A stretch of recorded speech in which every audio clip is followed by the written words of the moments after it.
years ago. ABC came down in November to kind of reenact that entire rescue process, and we'll be on a show called Sea Rescue, either on April 19th or April 26th on ABC. So we'll be on national TV here come April.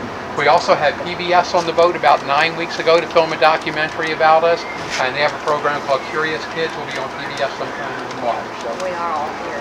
Yeah, okay, wonderful, good. Year-round, they're coastal and they're residential, so they're not going far off into the Gulf, into the oceans. They have everything they need in the backwaters and along the coastline. And the water is never getting too cold, so they don't need to migrate. And there's literally tons of fish for them here, so it allows them to stay really small ranges, and allows us to get to know them pretty personally. Some of these dolphins we've sighted over 1,000 times, the individuals. So we're going to recognize them, and some of those regulars will probably recognize us as well. You know, they're highly intelligent, very social, and the area we're going to be in today has roughly a neighborhood of about 70 or so dolphins. And they're not always going to be together. There are no pods. So in the oceans, there are pods of dolphins where they're always in one group. Here, they're much like our lifestyle. They're going around throughout the day, visiting with friends and family members, socializing, feeding, and then they'll break off and go and visit with others. So when we see dolphins today, even though there's a neighborhood of 70, our average group size is about 3. And when we see that group of 3 or more, we have no idea who in the neighborhood is going to be in that group. So we want to be able to identify and distinguish between the dolphins. And we use the dorsal fin.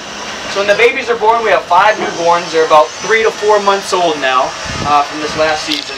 We see them, they'll be small right next to their moms, but really smooth. They don't have any markings or scratches or very minimal markings on them.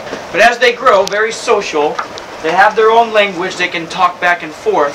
But they use physical contact, and like we use handshakes and hugs. They're constantly going to be rubbing and using their fins and flippers, and they don't have any thumbs, so the only way they can grab hold of each other is with their mouth and their teeth. And they have over 80 little cone-shaped teeth, mainly used for grabbing holds of fish, but they're also going to use it to grab hold of each other.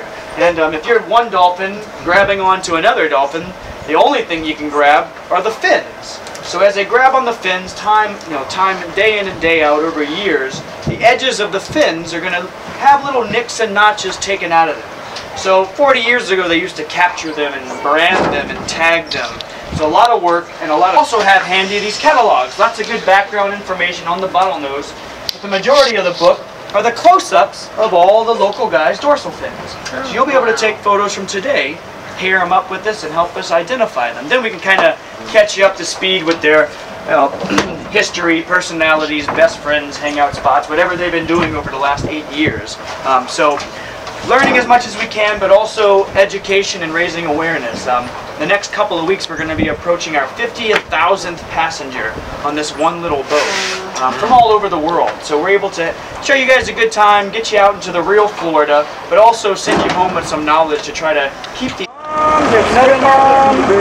I think there's 3 moms and 3 babies actually. Right on the surface, yep, that's a first-time mom. Both of those moms are first-time moms. Coming up. Just 4. I saw another mom stand up. There they are. So both of those are 2 moms, 2 babies. Wow. The smaller baby is actually a year older. It's a really small mom and a small baby.